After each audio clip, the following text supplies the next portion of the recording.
So this is the Wayback Engine of the project that I worked on for 3 years. It's a game called Perplex. It's what they call an alternate reality game, which means that we posited a fictional online world, a world that really existed, but existed in a sort of fictional space that could only access through the internet. So we put together lots of different things in this world that aren't real. So this is Cognivia, which is a fictional pharmaceuticals company in our fictional world. They made Serotin, which is a cognitive enhancement drug. You take it and it makes you smarter. The people of Perplexity were very interested in braininess. This was their primary form of judging people, was by how brainy they were. So Cognivia was a very high-powered company. But as with many things, as with many civilizations, they weren't only high-powered. This is also this is the rather lower-key website of a religious cult within my fictional world. And I had great fun making this website and inserting deliberate typos and creating little ideas about the world based on this fictional religion. And I have to say, it's 5 years now since I made up this religion, and a couple of people who I worked with on Perplexity and I still remember when their festivals are. And we say to each other from time to time, "Oh, do you remember that now it's the Builders' celebration? Are you going to go and light a candle to celebrate it?" So as well as creating this little world, we also had obviously individual characters within the world. This is the website of our hero. Her name is Violet Kiteway. She's a sexy librarian, of the kind that you find in porn films, except that she really was just very bright. And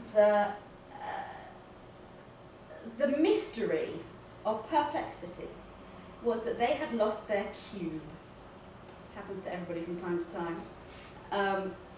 They have this mystical object which they venerated, a cube, it's a solid steel cube about that big, and it had mysteriously been stolen one day from their city museum, and their scientists had discovered that it was nowhere in their world, but had been buried somewhere on Earth. Now it really was actually buried on Earth. So by following the story and listening to what the characters said and unravelling what had happened on the night the cube was stolen, the players, and I think by the end we had more than 100,000 registered players and about 500,000 people who had interacted with it in some way.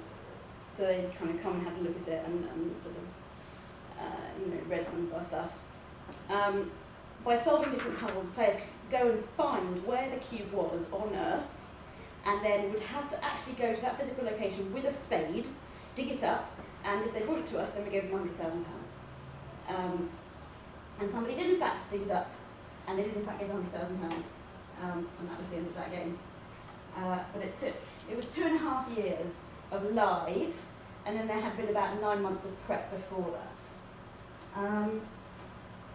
So I'll just show you a couple more things from Perplexity.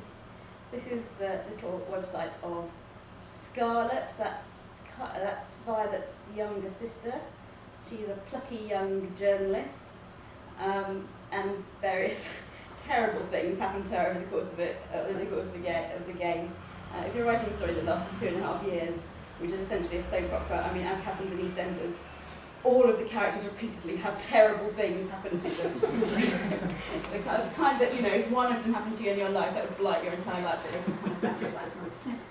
So I think there was this, Scarlett ended up being tortured, and because look at her, she's so lovely, she's so sweet. What could we do? We had to torture her. Let's see, what else can I show you? I mean, we populated it with all sorts of different things that we ended up using for puzzles, for parts of the story. So, you know, this is where you go and order a railway ticket. And that became a puzzle to work out when somebody could have possibly got a train from one place to another place. Let's have a look. Oh yeah, there's the subway system. It wasn't all train-based. There's a police department. Of course, we decided, because we didn't want to have to employ actors to be posed in various different poses and have to bring back the same people, we decided that we would do it all with cartoons, and we just said, oh, well, this is just the fashionable style in Perplex, that it's having portraits cartoons. Anyway, what I thought I would do is tell you a few stories of things that happened during our 2.5 years of running Perplexity in order to try to explain the whole project. I mean, it just ended up being vast and sprawling, and Scarlett went off on her own adventure that took about 3 months of wandering around various strange parts of her world, and Violet ended up dating someone who turned out to be a mass murderer. It really was very soap opera-y, but very good fun. At least it was fun for me. And before I tell you my stories, I just want to show you one little thing, which is this is my favourite website, which was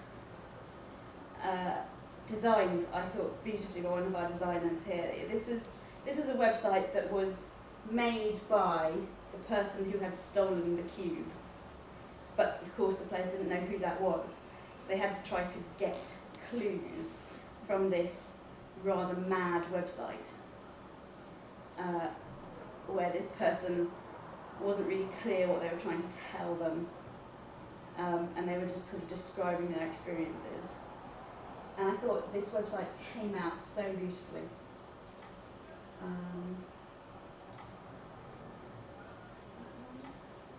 Every single one, he managed to do something different with it, our designer. And all of these things, I think, it just, to me, it was a real lesson in the tremendously beautiful things that can be done with very simple pieces of text. I think it's lovely. So,